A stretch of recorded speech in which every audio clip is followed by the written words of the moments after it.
자, 첫 번째 주전부리는요. FOMC 앞두고 눈치 게임, 지금이 줍줍 기회인가 요 얘기 한번 해보겠습니다.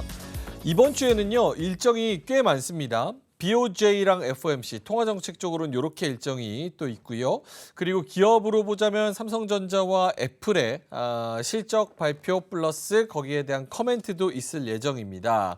그래서 최근에 이제 코스피 지수가 8월부터 뭐 10월 30일까지 2600선에서 지금 2300선이 깨진 상황까지 내려왔기 때문에 요 일정들이 우리 증시에 어떤 영향을 끼칠지도 좀 궁금합니다. 자, 두 분 OX 한번 들어볼게요. FOMC라고 하면은 이제 목요일 우리 시장 아침에는 반영이 돼서 들어갈 텐데 그러면 이번 주 목요일 지나면 좀 상승 가도 반등세를 좀 적당하게 누릴 수 있을 것 같은지 FOMC 이후에 좀 상승장을 예측할 수 있는지 OX 한번 들어보도록 하겠습니다. 하나, 둘, 셋. 두 분 들어주시죠.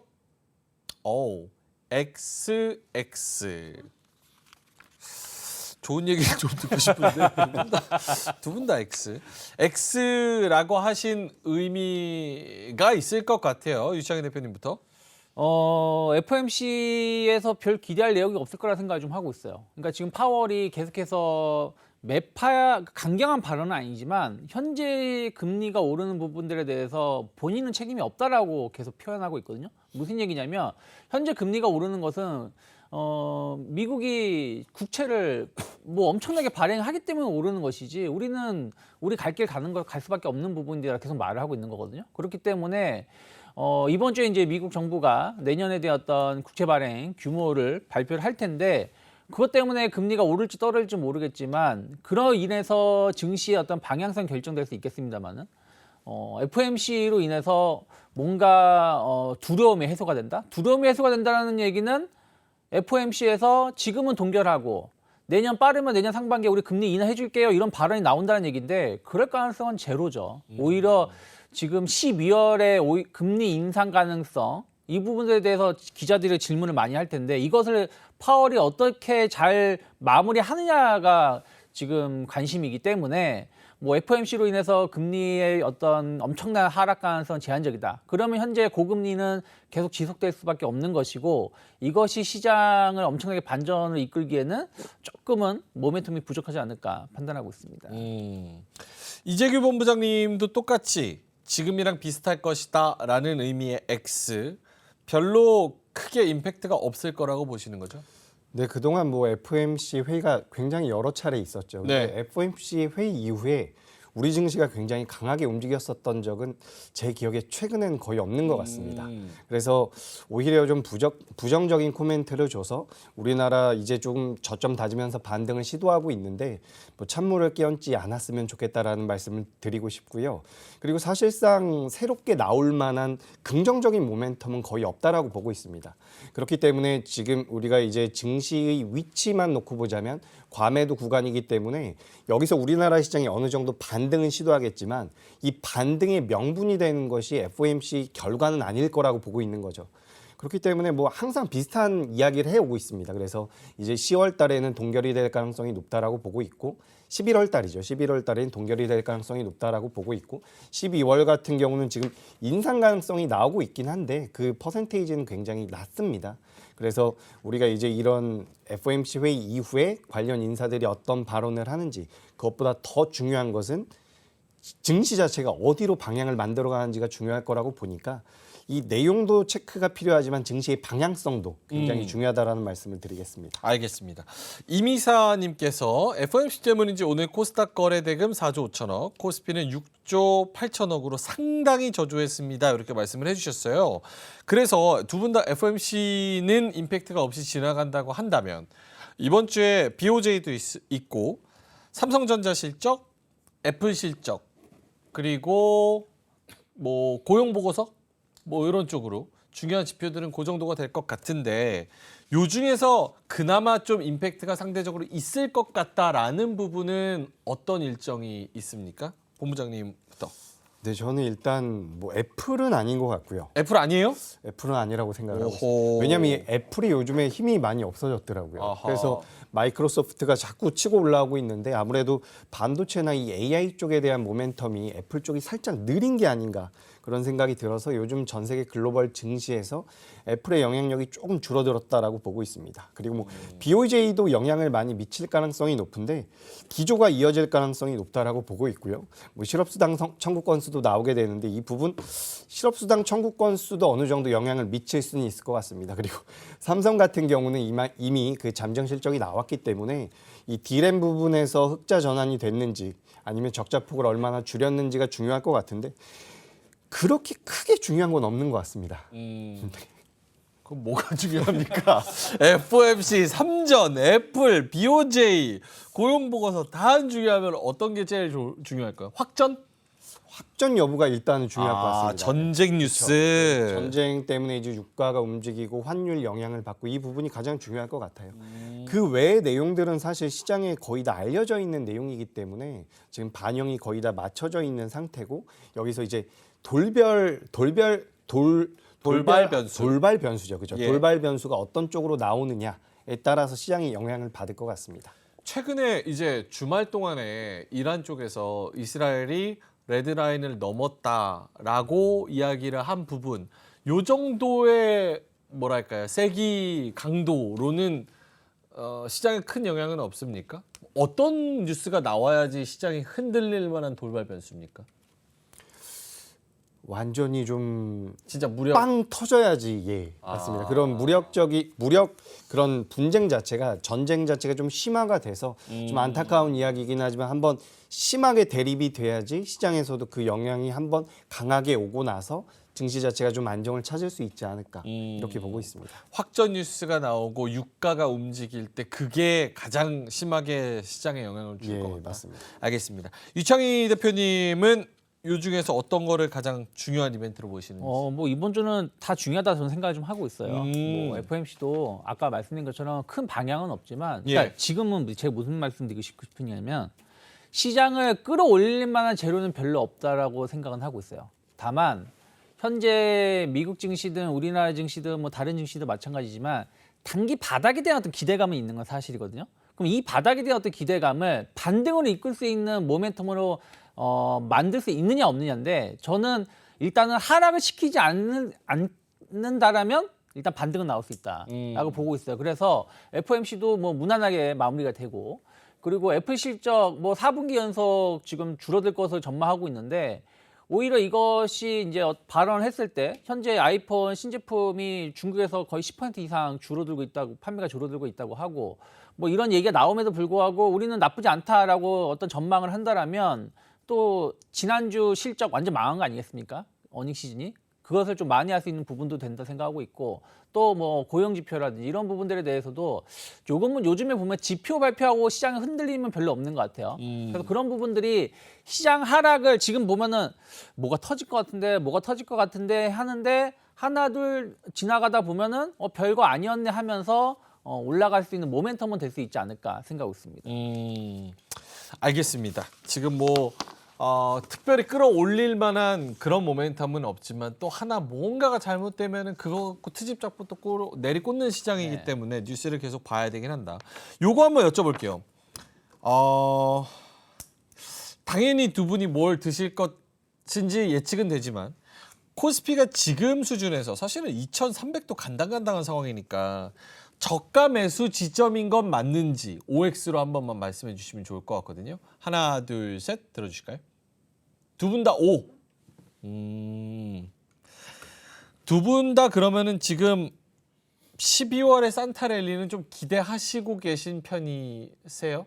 본부장님? 저는 그렇지는 않습니다.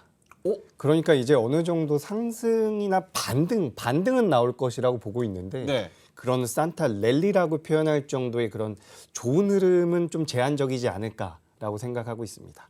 앞서서 말씀드렸던 것처럼 네. 시장 자체를 좀 강하게 움직일 만한 모멘텀이 부재하다라고 보는 거죠. 지금 시장을 그래도 좀 강하게 우리나라 기업들 중에서 모멘텀이 될 수 있는 게 HBM 정도가 될 수 있을 것 같은데 이미 주가 흐름이 어느 정도 나왔다라고 보고 있습니다. 그쵸. 그래서 좀 강하게 끌어당길 만한 것은 뭐 좀 직접적으로 말씀드려보자면 2차 전지가 좀 강하게 올라와야 되는데 현재 상황 자체가 녹록지가 않다라고 판단이 돼서 강력한 랠리보다는 하방 경직을 만들면서 살짝 반등을 주는 그 정도로 보고 있습니다. 근데 저가 매수는 맞는데 5를 들어주셨다는 거는 조금 더 디테일하게는 어떻게 해석을 해야 될까요? 왜냐면 듣는 사람 입장에서는 산타랠리는 그렇게 큰 기대 안 하고 위쪽으로도 업사이드 포텐셜이 그렇게 많이 안 열려 있는데 저가 매수는 맞다라고 이야기를 하면은 어떤 전략을 세워야 되는지 모르겠어서.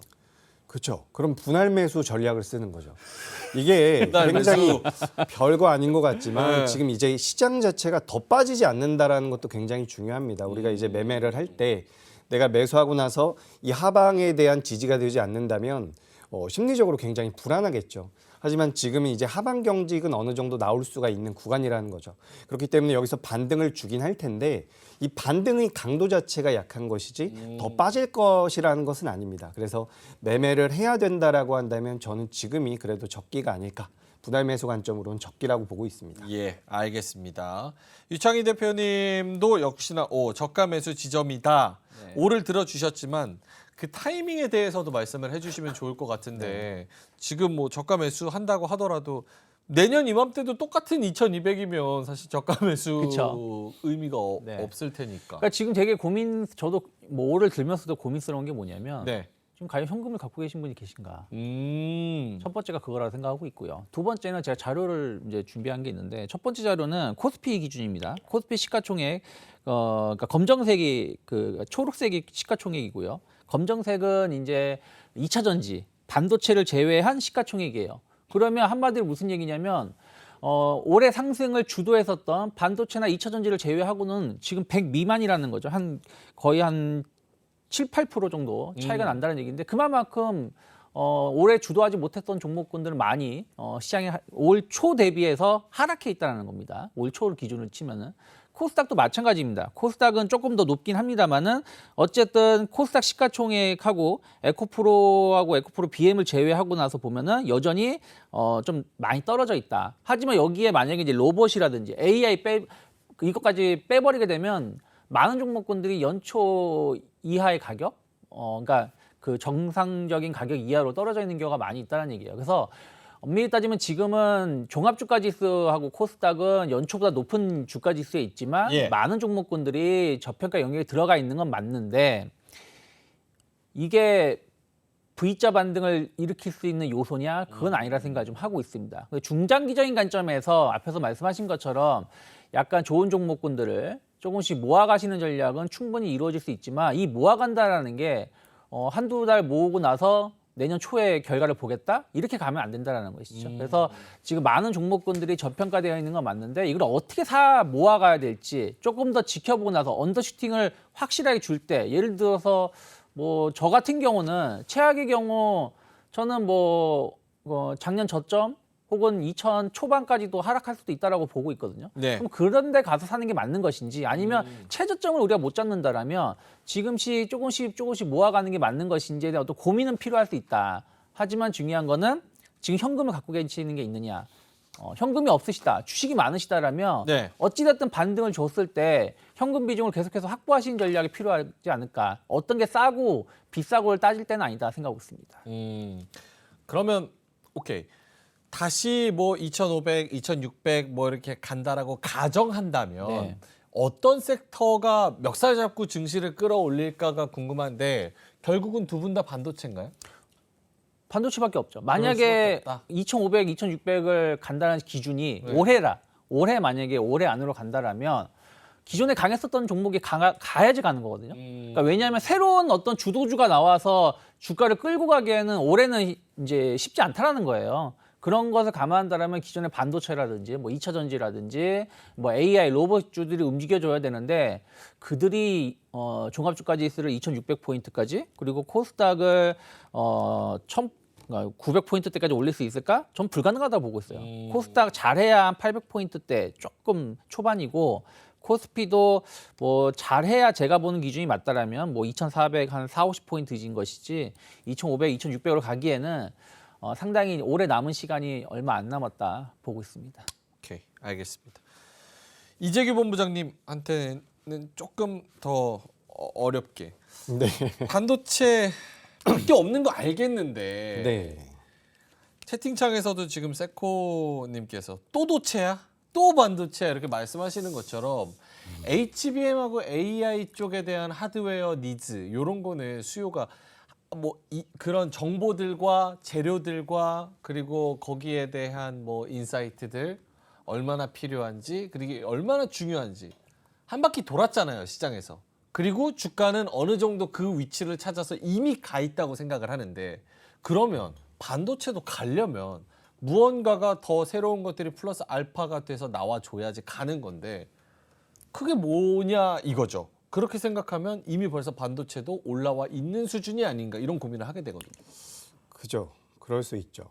지금 SK하이닉스를 비롯한 반도체 관련주들 같은 경우는 HBM과 관련되어 있는 기업들 같은 경우는 방금 전에 말씀하신 것처럼 어느 정도 주가에 반영이 된 것이 맞습니다. 하지만 2024년도에 계속해서 수요가 늘어날 가능성이 높다라는 거죠. 지금 엔비디아에서 생산하고 있는 이 GPU에다가 우리나라 삼성전자나 SK하이닉스가 생산하는 HBM이라는 것을 붙이는 건데 이 HBM을 필요로 하는 곳이 엔비디아만 있는 게 아닙니다. 다른 빅테크 기업들 같은 경우도 이런 고대역폭 메모리를 필요로 하고 있다는 거죠. 그렇기 때문에 엔비디아 쪽에서만 매출이 계속해서 나오고 있는 게 아니라 전체적인 수요 자체가 계속해서 늘어날 수 있다는 겁니다. 그래서 지금 연초에 HBM 시장이 뭐 50% 정도 성장할 것이다라는 예측이 있었다라고 한다면 지금은 HBM 시장이 연간 100% 성장할 수 있다. 이런 식으로 성장률에 관해서 계속해서 업사이드가 나오고 있다는 거죠. 그렇기 때문에 2024년도에도 성장할 가능성이 굉장히 높고 다른 기업들 그러니까 이 AI와 관련되어 있는 지금은 엔비디아가 거의 독주를 하다시피 하고 있지만 네. 엔비디아뿐만 아니라 다른 기업들도 우리나라 반도체들을 필요로 할 가능성이 굉장히 높다라는 겁니다. 그리고 말씀하셨던 것처럼 또 한 가지의 모멘텀이나 추가적인 모멘텀을 우리가 찾아보자면 지금 D램 쪽 같은 경우는 DDR5로 전환이 되고 생산 확대가 진행이 되고 있는 부분도 메리트가 될 수가 있고 아직까지 돌아서지 못한 이 낸드 플래시 같은 경우도 2024년도 중반쯤엔 좀 나아지지 않을까. 그래서 전반적으로 업황의 개선되는 속도 자체가 2024년으로 가면 좀 더 빨라질 것이라고 보고 있기 때문에 우리나라 대표 기업들 같은 경우는 실적이 한 단계 레벨업 될 수 있다. 저는 이렇게 보고 있습니다. 알겠습니다. 자, 그래서 낸드와 낸드 쪽으로 올라와 주는 거, 전통적인 반도체가 다시 살아나는 거, 거기다가 HBM 플러스 알파까지 해서 반도체가 살아나면 주가는 좀 더 갈 수 있다. 이로운 경제 채널 EBC